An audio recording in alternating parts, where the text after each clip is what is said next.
Hey everyone, today we're going to look at how to use ChatGPT for quick and easy photo editing. Using the built-in tools, make sure to subscribe to the channel so you don't miss any other creative AI tips. Start by logging into your ChatGPT account using your preferred browser or the mobile app.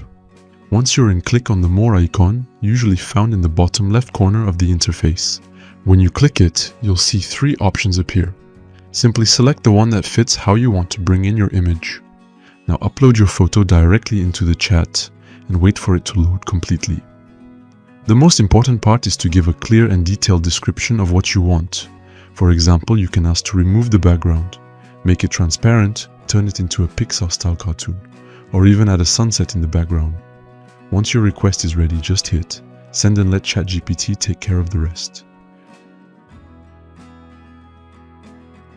Thanks for watching this tutorial, and see you soon on the channel.